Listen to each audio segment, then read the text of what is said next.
เป็นหลักมันอาชีพสำคัญผู้ไทยวิไลศรีใครจะเข้มไทยจะแข็งแรงทวีสวัสดีครับท่านผู้ฟังพบกับรายการเกษตรเพื่อชีวิตสำหรับวันนี้เสนอเรื่องพื้นที่แห่งการเติบโตก่อนก็สู่รายการก็มีธรรมะมาฝากท่านผู้ฟังหัวข้อจากหนังสือพจนานุกรมพุทธศาสตร์ฉบับประมวลศัพท์เรียบเรียงโดยเทพเวทีประยุทธ์โตมหาจุฬาลงกรณราชวิทยาลัยพิมพ์เผยแพร่ปี2533หัวข้อธรรมะวันนี้คือสังวาสคำว่าสังวาสคือทำเป็นเครื่องอยู่ร่วมกันของสงฆ์ได้แก่การทำสังฆกรรมร่วมกันสวดปาฏิโมกข์ร่วมกันมีสิกขาบทเสมอกันเรียกง่ายๆว่าทำอุโบสถ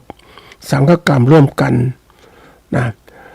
เป็นพวกเดียวกันอยู่ด้วยกันได้มีฐานะและสิทธิเสมอกันนะทีนี้อีกคำหนึ่งก็คือว่านานาสังวาส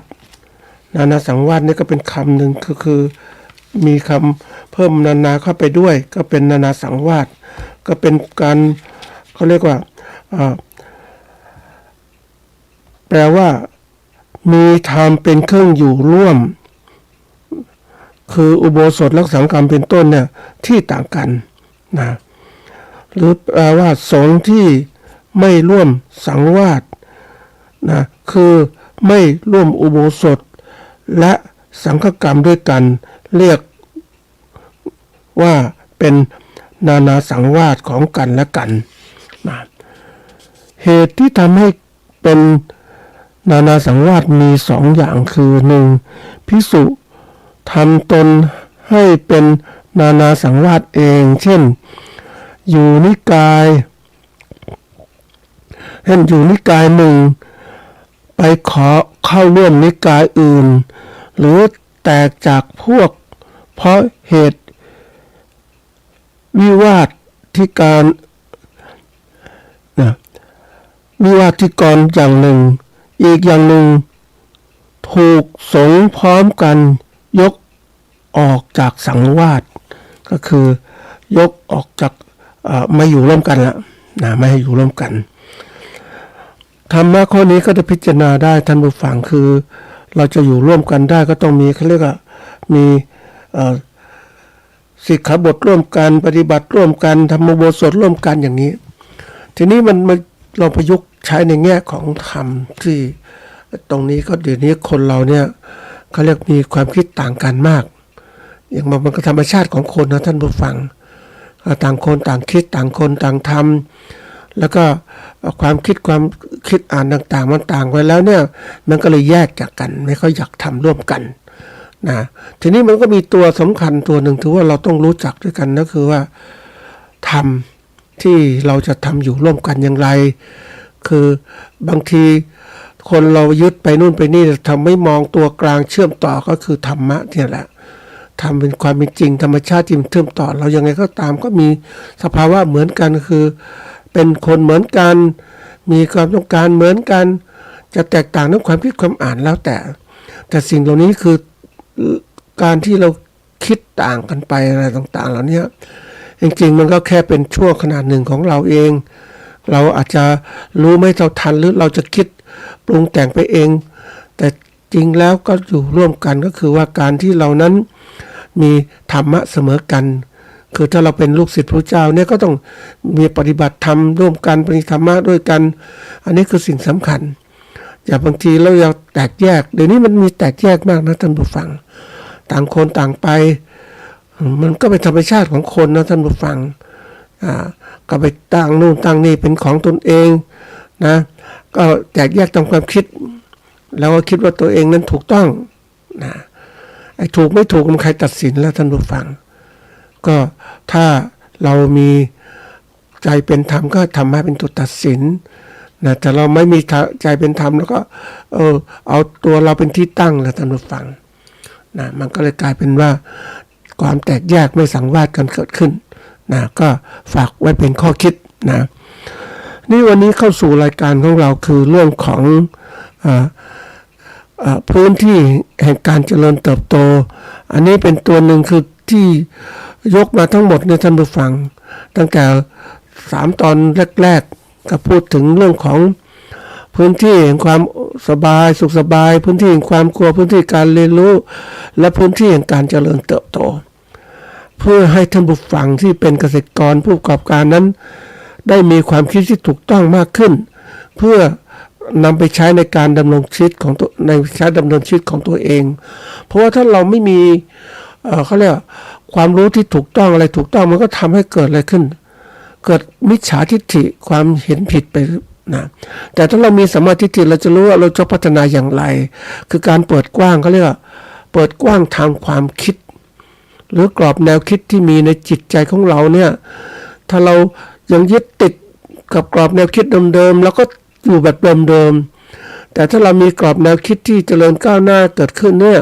เราก็จะพัฒนาตนเองไปได้ไกลมากขึ้นมองเห็นโลกกว้างมากขึ้นอันนี้เป็นส่วนสำคัญมากเพราะฉะนั้นหลายที่หลายคนเกษตรกรผู้ประกอบการก็บางทีก็ยังมีความติดยึดว่าฉันคิดฉันถูกฉันทำถูกต้องแล้วอย่างนี้แต่ว่าไม่มีความเจริญไม่มีความก้าวหน้าเกิดขึ้นมันก็เลยกลายเป็นว่าพัฒนาไปก็อยู่อย่างนั้นแหละเหมือนอยู่ในอ่างอยู่ในวนเวียนอยู่เท่านั้นแหละแต่ถ้าเราออกมาเนี่ย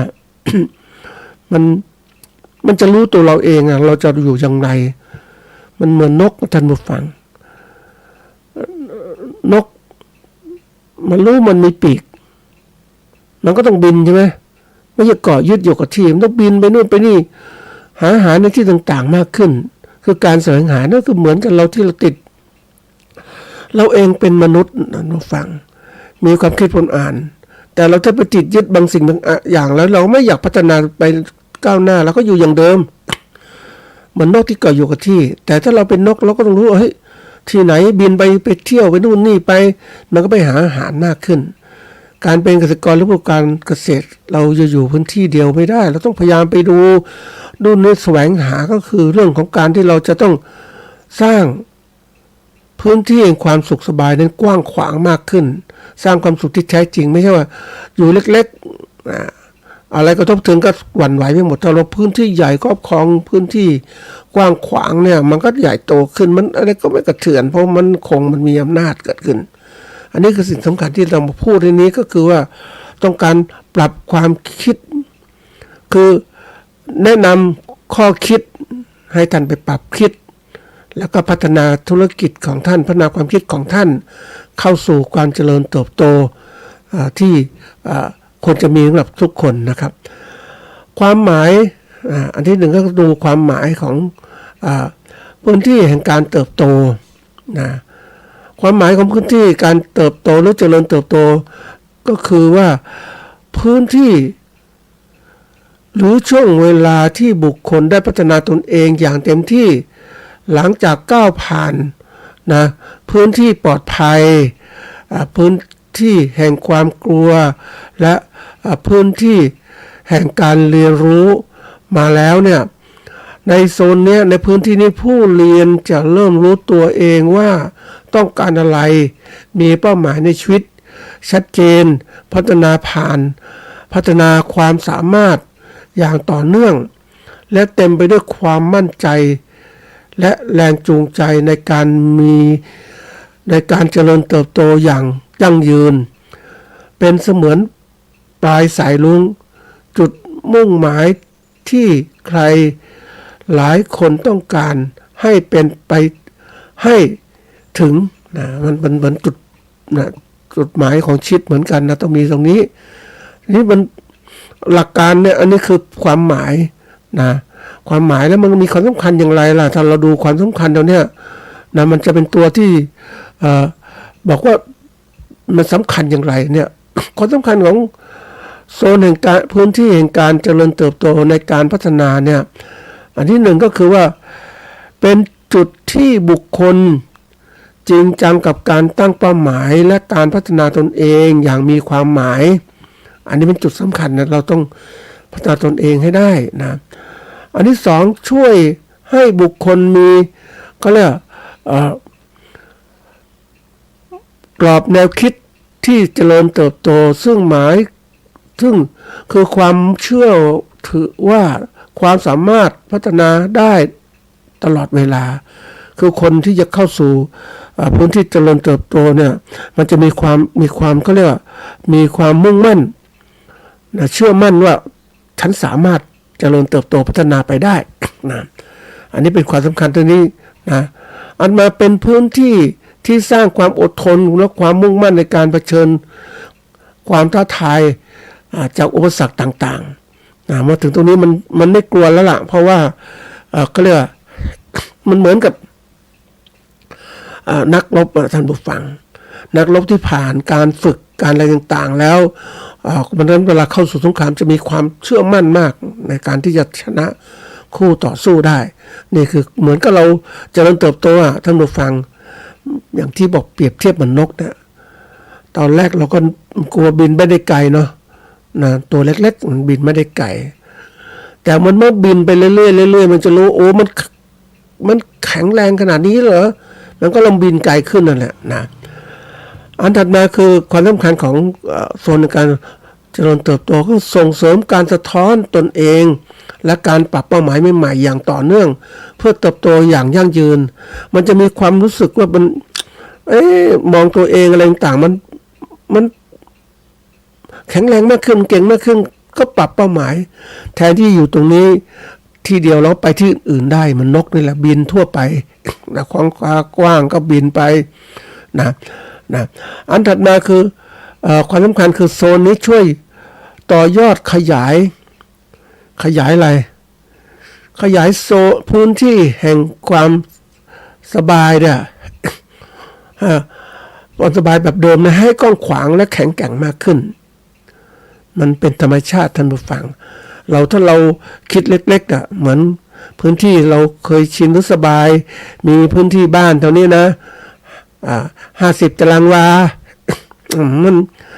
มันสุขสบายจริงระดับหนึ่งแต่ว่าเราเองเนี่ยเราเป็นนักธุรกิจเราก็ทำการเกษตรเรื่องอะไรจะไปอยู่พื้นที่อย่างนี้ล่ะเราก็ต้องขยายพื้นที่ตรงนี้กว้างขวางขึ้นอาจจะเป็น10 ไร่100 ไร่ 1,000 ไร่แล้วแต่นี่คือตัวอย่างมันเจริญใช่ไหมมันก้าวหน้ากว่าเดิมแต่ถ้าเรามาอยู่แค่50 ตารางวาเหมือนเดิมทำอย่างนี้เหมือนเดิม มันก็เหมือนกับว่าเสียดายโอกาสนั่นเองโอกาสในการมีชีวิตอยู่เพราะฉะนั้นบางทีเราอยากจะเจริญก้าวหน้าในการเป็นเกษตรกรหรือผู้การเกษตรก็ต้องขยายธุรกิจของเราเข้มแข็งมากขึ้นแล้วก็วัดว่ามันดีกว่าเดิมไหมมันกว้างขวางไหมถ้าเราอยู่แบบพื้นที่สบายอยู่เท่านี้10 ปีก็50 ตารางวามันก็ไปไม่ได้ท่านผู้ฟังนะอันถัดมาคือความสำคัญคือเป็นพื้นที่ที่ทำให้บุคคลมีความมั่นใจแรงจูงใจที่แท้จริงในการเรียนรู้และพัฒนาทักษะใหม่ๆมันไม่ใช่พัฒนาทักษะแต่พัฒนาความรู้ทักษะความสามารถมากขึ้นเพราะว่าก็เปรียบเหมือนนกนะท่านผู้ฟังบินได้แล้วก็ไปได้ไกลแต่เราก็มีการเรียนรู้โลกกว้างขวางมากขึ้นหาที่ไหนอาหารการกินดีมันมีความเขาเรียกสร้างพื้นที่จากพื้นที่เดิมไม่กว้างขวางมากขึ้นคือพื้นที่ความสบายกว้างขวางมากขึ้นเพราะว่านี่คืออาณาเขตของฉันนะถัดมาคือความสำคัญคือเป็นการวัดผลการมาอย่างครบถ้วนทั้งเป้าหมายความสำเร็จในทัศนคติทักษะความรู้เติบโตมากขึ้นมันจะเห็นความแตกต่างเกิดขึ้นนะเป็นเหมือนเราท่านผู้ฟังเรามีความรู้แค่ป .4 สมมตินะแต่เมื่อเราเรียนเข้าป .4 แล้วเข้ามัธยมศึกษานะประถมมัธยมศึกษาอุดมศึกษาสูงขึ้นเรื่อยๆเลยรู้โหนี่มันอะไรต่างๆความรู้ก็มากขึ้นอะไรก็มากขึ้นมีความมั่นใจมากขึ้นเพราะเรารู้มากขึ้นแล้วเนี่ยความสามารถก็ทำงานมากขึ้น อันนี้ก็ตัวอย่างเพราะนั้นเรื่องอะไรเราจะอยู่ในพื้นที่ที่เขาเรียกสุขสบายชั่วคราวเล็กๆอย่างนี้เรื่องอะไรล่ะเราเป็นคนเราต้องมีความสามารถเกิดขึ้นโดยสรุปแล้วเนี่ยพื้นที่การเติบโตคือขั้นตอนสำคัญที่สุดในการพัฒนาตนเองอย่างยั่งยืนแล้วก็มีประสิทธิภาพเพราะมีพื้นที่บุคคลตั้งเป้าหมายอย่างชัดเจนและมีแรงขับเคลื่อนในการ ก้าวข้ามขีดจำกัดของตนเองเพื่อการเติบโตอย่างแท้จริงในทุกมิติเพียงคนเดียวหรือในบริบทของการเรียนรู้ร่วมกับผู้อื่นต่อไปคือความสามารถจะมากขึ้นมันเป็นเรื่องน่าคิดนะท่านผู้ฟังคนเราที่ไม่เจริญก้าวหน้านี่มันเหมือนไม่เจริญไม่ร่ำรวยก็เพราะว่าเราไปไม่สร้างท่านผู้ฟังแล้วก็ยินดีอยู่สุขสบายพื้นที่สุขสบายเท่านี้50 ตารางวาอย่างเนี้ยมันก็สุขสบายจริงแต่ทำไมเราไม่พัฒนาไปกว้างขวางกว่านี้เพราะเราถูกจำกัดด้วยความคิดของเราเองเราทำไม่ได้ เราควรจะอยู่แค่นี้แล้วเราทำไม่ได้มันเป็นอะไรที่มันถูกฝังในสมองเรานี่แหละเราทำไม่ได้เราบินไม่ได้เหมือนนึกถึงการจะบินพวกที่ค้นคว้าเครื่องบิน การบิน ก็มนุษย์ไม่มีปีกท่านผู้ฟังมันจะบินได้ไหมล่ะแต่เดี๋ยวนี้เราบินได้ทุกคนท่านผู้ฟังเพราะเรามีเงินก็ซื้อตั๋วขึ้นเครื่องบินไปบินไปนู่นไปนี่เห็นไหมท้องฟ้ากว้างขึ้นมันจะเห็นเมฆเป็นยังไงเมฆเมฆมันก็ปึกไอ้น้ำที่อยู่ในอากาศนะท่านผู้ฟังมันจับกลุ่มมันจับกลุ่มเป็นอะไรต่างๆแบบหลายสิ่งหลายอย่างมากมายเป็นภูเขาเป็นอะไรเป็นสูงขึ้นไปอีกต่ำไปอีกมันแล้วแต่สภาพอากาศเกิดขึ้นมันก็ทำให้เมฆเปลี่ยนแปลงรูปร่างได้ คือเราได้เห็นนะท่านผู้ฟังเห็นลบการเปลี่ยนแปลงที่เกิดขึ้นเพราะนั้นในตัวอย่างที่บอกว่า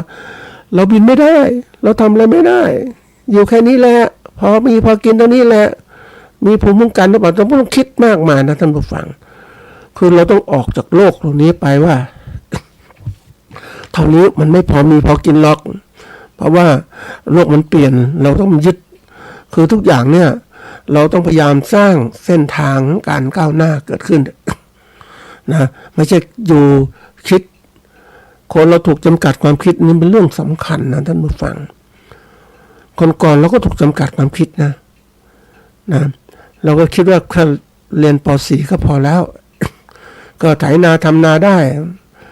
มีความคิดเหมือนก็คนทั่วไปเหมือนพ่อแม่เราก็คิดอยู่ได้แต่เมื่อเรามาเรียนมากขึ้นมันมันไม่ใช่นี่นะเราคิดแค่นั้นก็เป็นแค่นั้นแต่เราคิดเฮ้ยมันมีความรู้มากเว้ย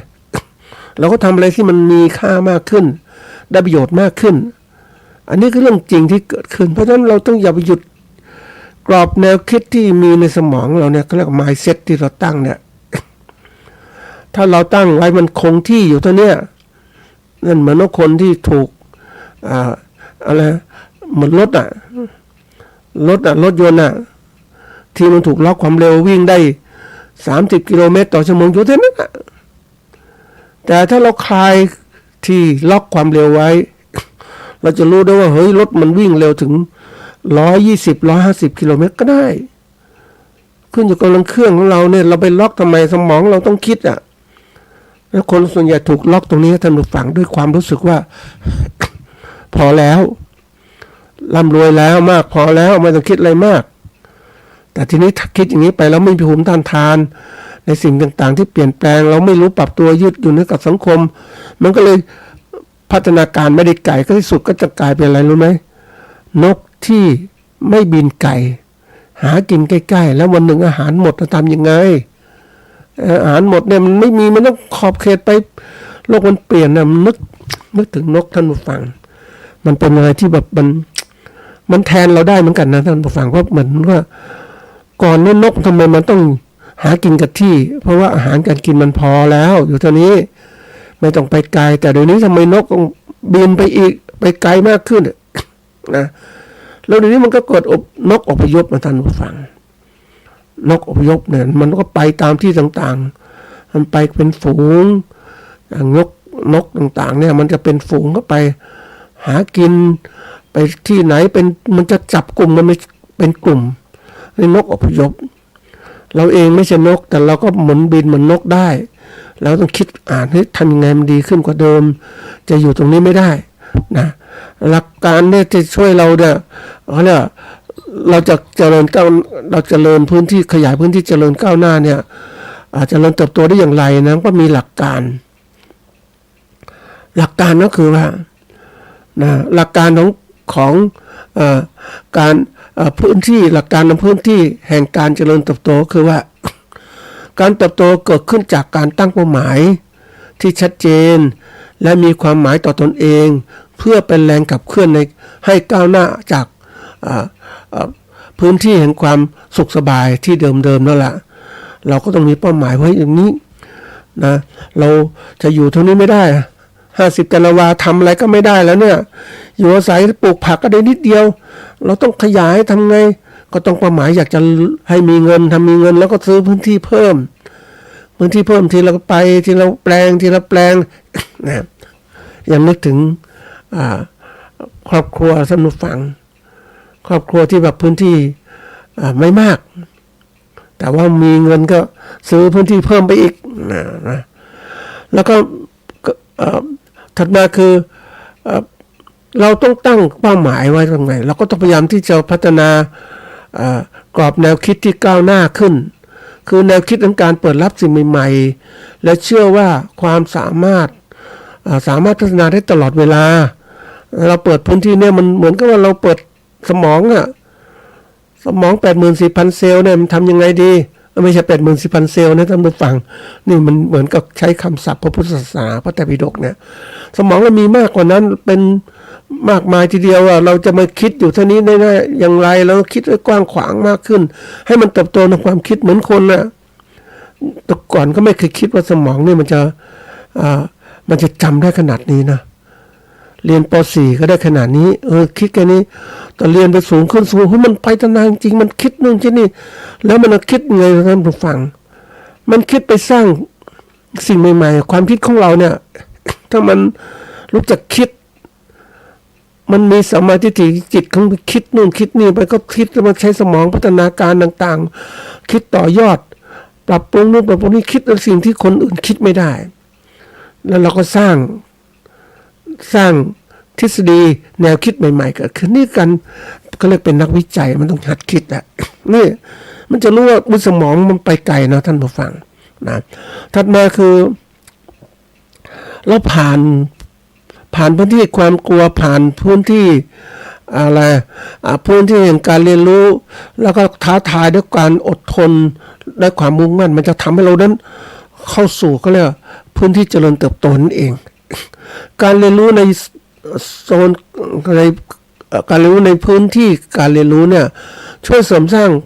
ความรู้ทักษะจนสามารถขยายพื้นที่นะ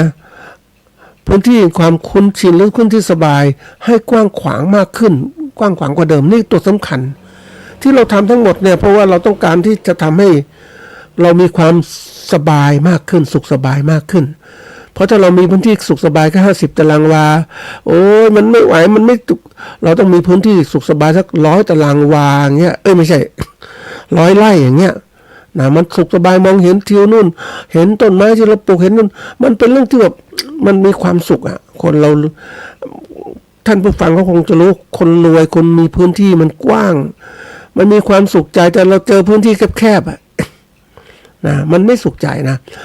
อันถัดมาหลักการก็คือว่าเราจะสร้างพื้นที่เจริญตัวได้ก็ต้องมีการสะท้อนตนเองคือมองที่ตนเองก่อนนะปรับเปลี่ยนเป้าหมายใหม่ๆอย่างต่อเนื่องเพื่อพัฒนาตนเองอย่างยั่งยืน มันก็เหมือนกับเราขับรถไปนะท่านผู้ฟังก่อนเราก็คิดว่า1 กิโลก็ไกลแล้วนะเราขับไปเรื่อยๆตอนนี้มันรอบประเทศไทยละท่านผู้ฟังสมมุติมันกว้างจริงๆนะเนี่ยแต่ละกิโลเราก็ผ่านไปเนี่ยมันก็สอนตนเองว่าเราก็ทำได้นะเราทำได้ก็เปลี่ยนเป้าหมายใหม่ไปเรื่อยๆเราจะหยุดไม่ได้เหมือนกับเราเองเนี่ยเรามีพื้นที่50 ตารางวาเราก็ได้เป็น100 ตารางวาได้เป็น10 ไร่100 ไร่ก็ไปเรื่อยอย่างนี้นี่คือตัวอย่างเราก็ต้องมีจุดมุ่งหมายของเรานี่คือการสร้างตัวเองให้มีความเจริญก้าวหน้าเติบโตนั่นแหละนะฉะนั้นวิธีการที่จะสร้างความเจริญก้าวหน้าเนี่ยเขาก็บอกว่า นะเริ่มจากการตั้งเป้าหมายเล็กๆไว้ก่อนปกติคนเราต้องมีเป้าหมายเล็กๆที่ชัดเจนก่อนและสำคัญแล้วก็สร้างความมั่นใจเมื่อทำสำเร็จแล้วมันก็ค่อยขยับไปเองเป็นเป้าหมายที่เป้าหมายใหญ่มากขึ้นและทุกอย่างที่ขั้นตอนนำจะวิธีการคือว่าฝึกฝนตนเองตั้งแต่ใหม่ๆการเรียนรู้ใหม่ๆมันเกิดขึ้นตลอดเวลาเราเข้าสู่ก่อนจะโซนในการดำเนินจะผ่านโซนในการเรียนรู้มาเรื่อยๆเลยมันจะสร้างความมั่นใจในการพัฒนาการของเราว่าเฮ้ยเราสิ่งที่เราบอกเฮ้ยเราทำไม่ได้ปรากฏมาทำได้อะเพราะว่าเรามีความรู้มากขึ้นใช่ไหมแล้วมันก็มีความอดทนแข็งแกร่งทางใจเผชิญกับอุปสรรคต่างๆแล้วมองเป็นโอกาสอุปสรรคถ้าเราข้ามผ่านไปแล้วเนี่ย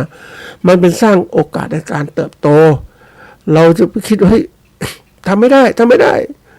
มันเป็นโซนของความพื้นที่กลัวเรากลัวเกินไปอ่ะแต่เราทำดูให้มันทำได้จริงๆนะ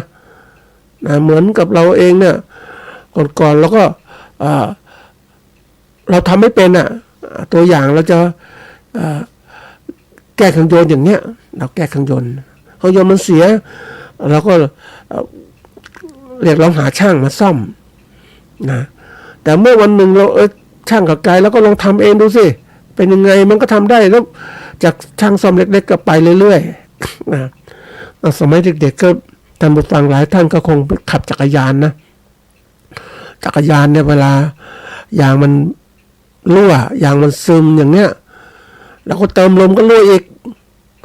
งั้นกันนั้นเลยแล้วมาทำดูสิลอกยางเอายางชั้นนอกออกมาปะยางชั้นในเอายางชั้นในมีรั่วตรงไหนดูเป่าลมไปมันซึมตรงไหนก็เอากาวแปะเอายางปิดไป นี่คือตัวอย่างเราเริ่มมีความชำนาญก็รู้เพราะนั้นเนี่ยมันความมั่นใจยางแตกที่ไหนแล้วก็ซ่อมได้ เนี่ยตัวอย่างมันมั่นใจอ่ะมันพัฒนาตัวเองตลอดเวลาแล้วก็แรงบันดาลใจของเรามันก็เกิดขึ้นเฮ้ยเราต้องมีจักรยานข้ามไปที่นู่นที่นี่ไปเรื่อยๆมันจะมีเป้าหมายที่ไกลมากขึ้นแล้วก็นี่คือแรงบันดาลใจเราอยากจะเป็นอย่างนี้ แล้วก็ไปแล้วทั้งเป้าหมายต่างๆเนี่ยมันก็เหมือนกับว่าเป็นเป้าหมายที่เป็นพลัง เราเองเนี่ยท่านผู้ฟังหลายคนเนี่ยถ้าเราตั้งเป้าหมายผิดนะมันก็ผิดไปเลยหรือไม่ตั้งเป้าหมายเลยเป็นคนหลักลอยมันไม่ได้มันต้องปักหมุดในการที่เราจะเดินทางสมมุติว่าเราจะขึ้นดอยสุเทพหนึ่งเป้าหมายสูงสุดของเราด้วยแต่ปักหมุดอันแรกคือต้องไปวัดโสดาหมุดที่สองไปวัดอะไรผาลาดอย่างเงี้ยไปเรื่อยๆมีหมุดต่างๆเป็นตัวสำคัญที่จะวัดความสำเร็จของเรา เราต้องทำอย่างนี้สุดท้ายก็ขึ้นไปถึงดอยสุเทพข้างบนเราจะเฉยชาไม่ได้วันนี้มันคือในทุกอย่างในท่านผู้ฟังในทุกขั้นตอนเนี่ยถ้าเราสะท้อนตัวเองคือการประเมินตนเองว่าเราแต่ละขั้นเป็นยังไงกำลังเราดีไหมอะไรไม่ดีไหมจะทำไงไม่ดีขึ้นเดินได้ไหวไหมขึ้นเดินได้ไหวมากขึ้นนี่ตัวอย่างการทำธุรกิจของเราก็เช่นกันเราก็ทำอย่างนี้แหละจากรายได้เล็กๆน้อยๆก็ทำไปมากขึ้นใหญ่มากขึ้นกำไรมากขึ้นขยายธุรกิจมากขึ้นนะอันนี้ก็มีการวัดผลในพื้นที่แห่งการเจริญเติบโตเนี่ยเราวัดได้ตรงไหนก็คืออันที่หนึ่งคือวัดผลจากการบรรลุเป้าหมายที่ตั้งไว้ทั้งระยะสั้นระยะกลางระยะยาวแล้วก็ว่าเราได้พัฒนาทักษะแล้วก็ความสามารถตามเป้าหมายได้หรือไม่เราวัดได้เราเดินได้แล้วเราก็วัดเลยเราก็เก่งมากขึ้นละอันถัดมาประเมินความต่อเนื่องของการตั้งเป้าหมายใหม่ๆการปรับปรุงพัฒนาตนเองอย่างสม่ำเสมอคือมันเหมือนกับนึกถึงนะท่านผู้ฟัง นักวิ่งยอมรับนะนักวิ่งมาราธอนเนี่ยนักวิ่งมันคือเขาทนเขาทนต่อการที่เขาอยากจะวิ่งถึงเป้าหมายแต่แรกๆมันตั้งทีเดียวยังไม่ได้เพราะว่ามันไกลมันเป็น10 กิโลเนี่ย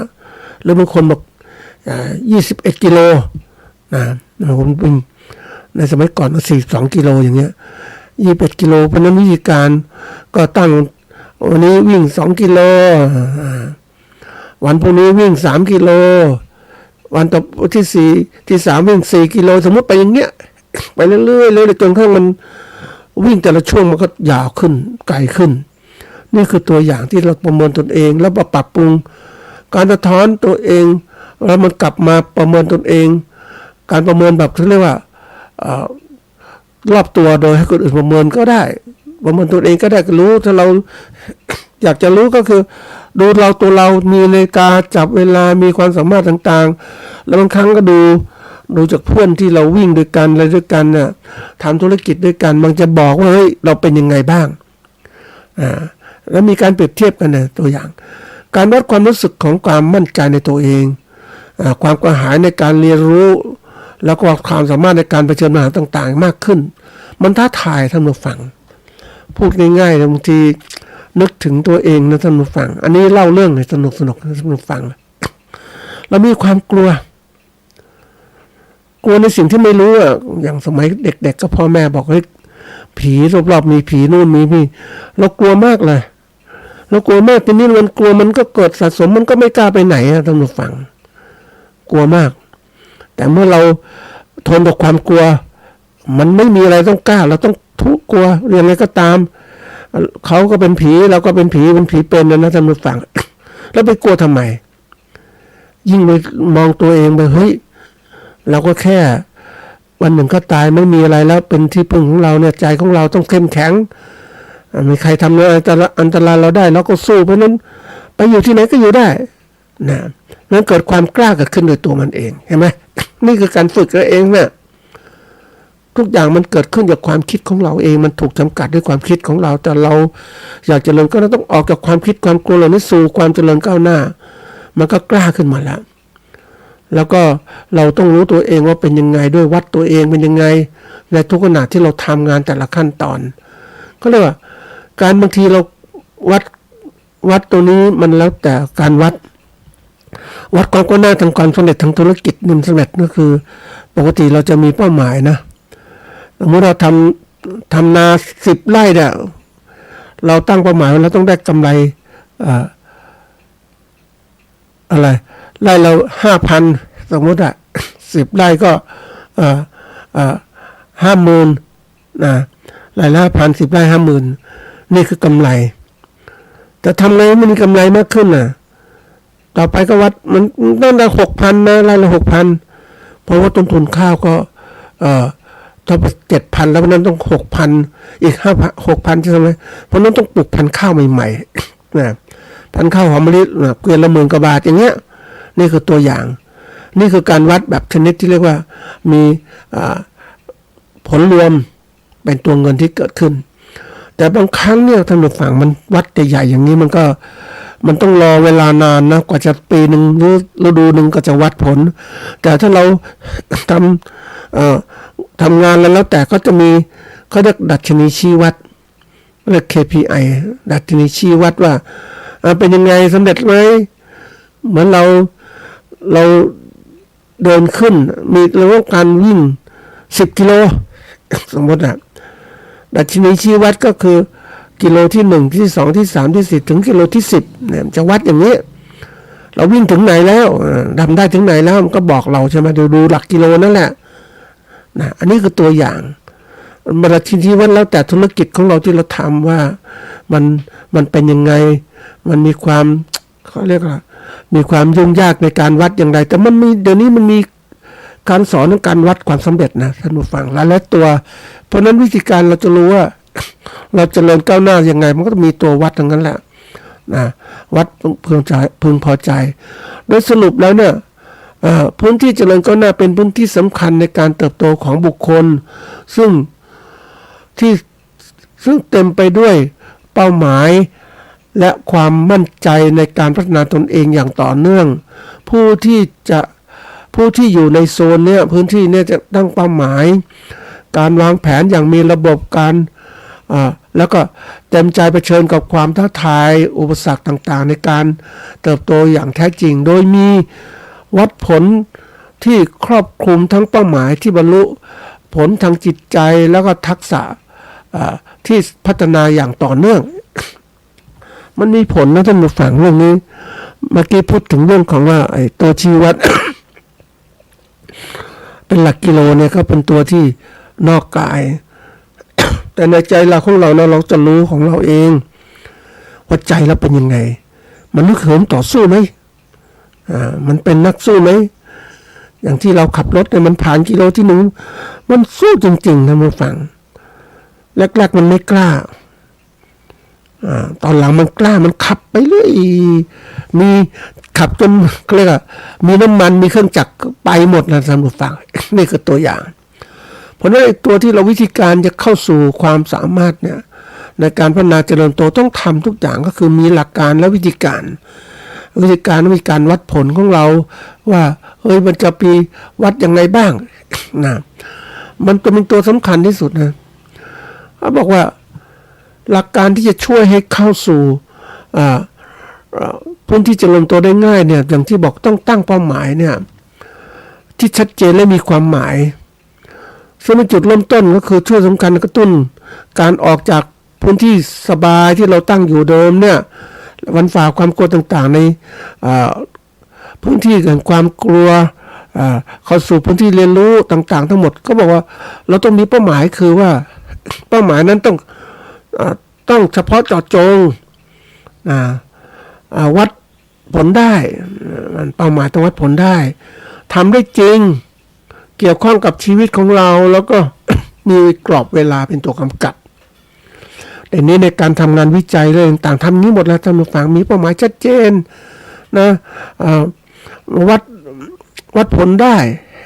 นะมีความเจาะจงเพราะว่าถ้าเราไม่เจาะจงมันก็ไม่ได้ใช่ไหม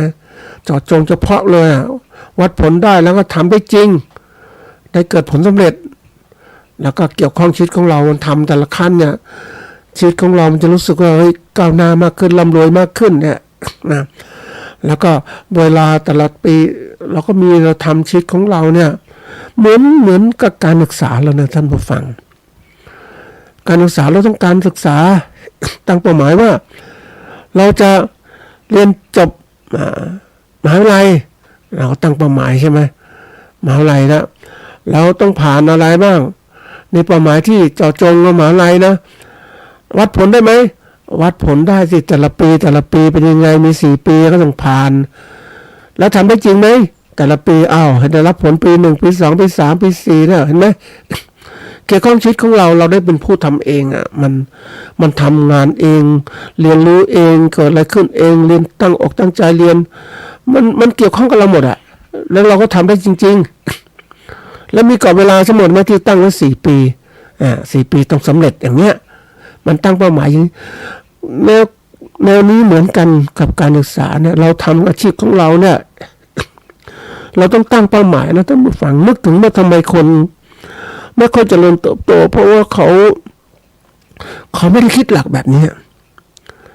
เขาทำเป็นเหมือนเอาง่ายๆชาวสวนลำไยทำสวนลำไยไปอย่างเงี้ยทำแต่ละปีก็ทำอย่างเนี้ยก็ทำแบบเรื่อยๆใช่ไหมไม่ได้คิดอะไรใช่ไหมแต่ทีนี้ถ้าเรารู้จักว่าตั้งเป้าหมายว่าลำไยปีนี้ต้องดีกว่าปีที่แล้วผลต้องมากขึ้น 30% นะเรามีตัวเลขปีที่แล้วได้เท่านี้สมมุติว่าต้นหนึ่งเนี่ยลำไยนะบอกว่าต้นหนึ่งเป็นหมื่นเหมือนกันนะท่านผู้ฟังลำไยผลผลิตของมันเนี่ยประมาณสูงสุด100 กว่ากิโลต้นประมาณ18 ถึง 10 ปีขึ้นไปได้100 กิโลได้นะทีนี้เราตั้งเป้าหมายว่าเราต้องได้120 กิโลนะอันนี้เป็นปริมาณนะผลผลิตราคาล่ะต้องได้กิโล20 บาทโดยกิโล30 บาทนะขึ้นไปนะต้องตั้งอย่างนี้นี่ทำ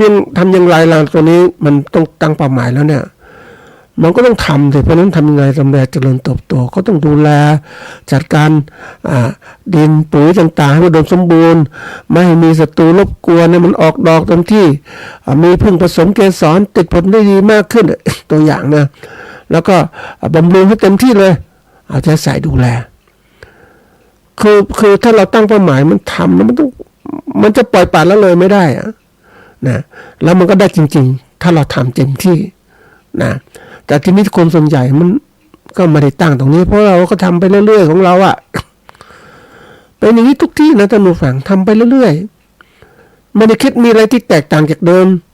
เมื่อมีอะไรแตกต่างจากเดิมการกระทำไม่แตกต่างจากเดิมก็เหมือนเดิมอะมาดีไม่ดีจะแย่กว่าเดิมเพราะอะไรรู้ไหมสภาพแวดล้อมมันเปลี่ยนแปลงไปแล้วมันไม่เหมือนมันไม่ดีเหมือนเดิม อย่างช่วงนี้อากาศมันร้อนเนี่ยหลายสิ่งหลายอย่างก็เปลี่ยนแปลงนะท่านผู้ฟังประเภทที่ว่าแมลงศัตรูก็เปลี่ยนแปลงไปสภาพอากาศเปลี่ยนแปลงบางทีถ้าร้อนมากๆนะลำไยก็ร่วงเหมือนกันนะท่านผู้ฟังไม่มีน้ำให้มันโอ้โหมันติดผลสมมติมันติดผลช่วงของกุมภามีนาติดผลเนี่ยมาเจอแล้งตอนเดือนเมษาโอ้โหตอนนี้ลำบากแหละใช่ไหม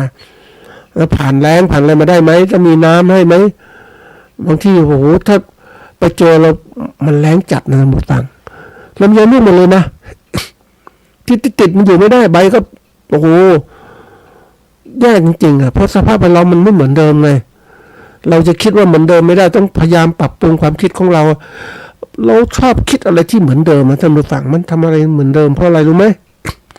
เพราะเราถูกกรอบแนวคิดเดิมมันปลูกฝังไม่ต้องคิดอะไรมากชีวิตคนเราเนี่ยมันไปเจอคนที่เขาล้มเหลวชีวิตของเขานะพูดตรงๆนะ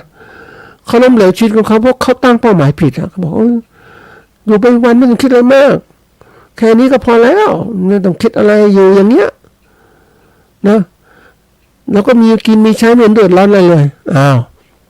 แล้วคุณไม่มีเก็บทำไมคุณไม่คิดการไกลเลยคิดแค่นี้คิดแค่นี้ก็เป็นแค่นี้ใช่ไหมไม่ได้แค่นี้แต่เราคิดลึกซึ้งให้มันต้องเตรียมการ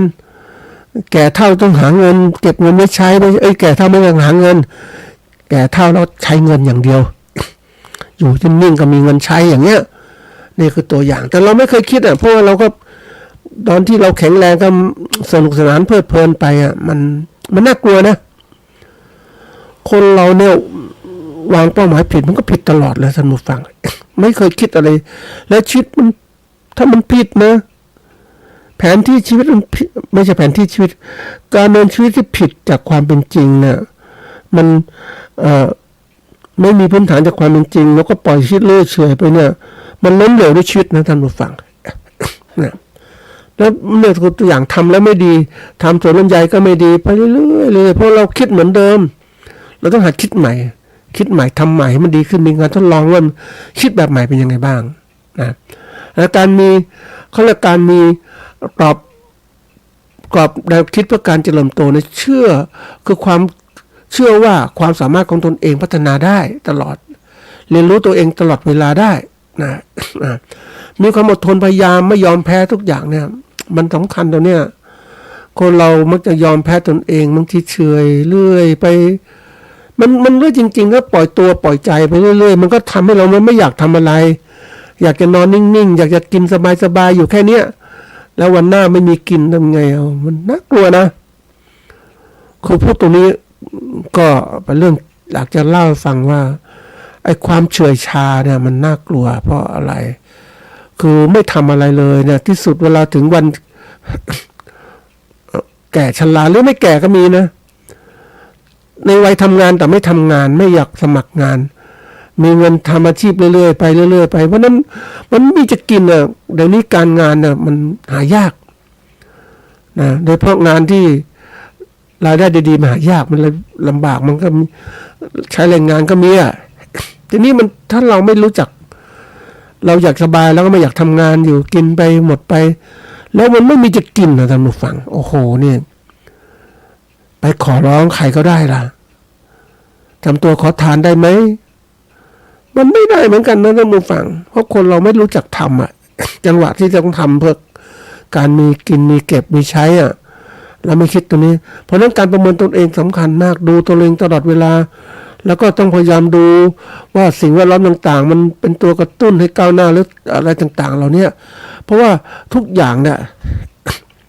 มันต้องอาศัยอะไรรู้ไหมบางทีเราไม่ค่อยมองตัวเองอ่ะเรามักมองรอบๆข้างนอกแต่รอบๆถ้าเรามองให้ดีว่าเฮ้ยมันเป็นตัวสอนเรานะ เราสอนเรานั้นเราก็มาย้อนต่อไปให้คนนู้นเป็นนี้คนนู้นไม่พัฒนาก็เป็นอย่างเนี้ยคนนี้พัฒนาเป็นเจริญอย่างนี้แล้วเราเองจะเป็นใครล่ะเราต้องพัฒนาอย่างใครอ่ะมันก็มีเลือกตัวหลังมองเขาแล้วก็มองเราว่าปรับปรุงยังไงบ้างเพราะนั้นการที่เราก้าวเข้าสู่พื้นที่เจริญเติบโตต้องเริ่มจากตั้งเป้าหมายที่ทรงพลังนะมีความก็เรียกมีความแข็งแกร่งอดทนต่อความกลัวความท้าทายต่างๆแล้วก็ปรับตัวเองในกระบวนการการเรียนรู้อย่างต่อเนื่องภายใต้สถานการณ์ที่สนับสนุนการพัฒนาของเราเนี่ยอันนี้เรื่องใหญ่นะท่านผู้ฟังถ้าเราไม่รู้จักทำเนี่ยมันเป็นเรื่องที่แบบไม่รู้จักเปลี่ยนแปลงอ่ะมันก็เหมือนคนอยู่กับที่อ่ะนะมันอยู่กับที่ปุ๊บมันก็ไปไม่ได้มันเป็นเรื่องที่น่ากลัวท่านผู้ฟังเพราะว่าคนเราเนี่ยคนเราถ้าไม่รู้จักพัฒนาตนเองนะมันน่ากลัวตรงที่ว่าเราเองแล้วต่อไปแล้วแก่ชราจะทำยังไงเราก็บอกว่ามันเป็นสิ่งที่น่าคิดมากเลยมันก็บอกมีคำถามเกี่ยวกับการเปลี่ยนแปลงความคิดเข้าสู่เขาเรียกว่าพื้นที่เจริญเติบโตเนี่ยก็มีคนที่เขาพูดตรงนี้เหมือนกันว่าการที่เราจะพัฒนาการให้ไปสู่ความเจริญเติบโตเนี่ยประการแรกต้องสร้างกรอบแนวคิดที่เจริญเติบโตที่แข็งแรงไว้เราต้องการเป็นอะไรข้างหน้าจะอยู่นิ่งอย่างนี้แล้วติดขัดอยู่กับความคิดเดิมๆอย่างนี้ไม่ต้องหาความคิดมาถึง25ง่ายๆนะทำงานก็25ถึง60ไปแล้วเนี่ยก็เป็นวัยชราแล้วเพราะนั้นตอนนี้เราต้องเตรียมการพัฒนาการทำงานปีที่1เป็นยังไงอะไรยังไงก้าวหน้ากว่าเดิมไหมหางานนี้ไหมต้องตั้งเป้าหมายอย่างนี้ถัดมาคือการยอมรับนะและอดทนต่อความปัญหาต่างๆที่เกิดขึ้น ทุกอย่างมันมีปัญหาต่างๆเกิดขึ้นตลอดเวลานะชีวิตมันเป็นอย่างนี้แหละชีวิตถ้าไม่มีอุปสรรคขัดขวางมันก็เหมือนกับว่าชีวิตที่ราบรื่นน่ะแต่มันไม่มีอะไรชีวิตที่ราบรื่นโรยด้วยดอกกุหลาบไม่อ่ะมันเป็นชีวิตของความที่ว่าลำบากอุปสรรคมากมายทีเดียวเราต้องการฝ่าตรงนี้อดทนเพราะทุกอย่างมันมีขั้นตอนของมันเหมือนเราเดินขึ้นที่สูงท่านผู้ฟัง มันมีบันไดแต่ละขั้นที่เราต้องเดินขึ้นไปแล้วเราต้องแบกน้ำหนักอะไรตัวเองนะมากเท่านี้60-70 กิโลไปแล้วไม่พอเราต้องมีภาระอื่นที่บังแบกไปอีก มันเดินขึ้นยิ่งสูงมากขึ้นบันไดสูงขึ้นก็หนักมากขึ้นไปเรื่อยมันโอ้โหมันเหนื่อยนะเคยเดินขึ้นที่สูงมันเหนื่อยจริงๆนะมีบางครั้งเราไม่ได้แบกอะไรไปนะเอาเฉพาะตัวเราเองไปก็หนักแล้วใช่ไหมทรมานเขาบอกต้องฝึกฝนตนอย่างสม่ำเสมอนะดูพิจารณาตนเองว่าเฮ้ยเราจะทำยังไงไปสู่ความก้าวหน้าอย่างนี้ได้ มันก็เป็นสิ่งสำคัญนะว่ามันอุปสรรคขัดขวางถ้าเราก้าวผ่านไปได้เนี่ยมันยิ้มนะ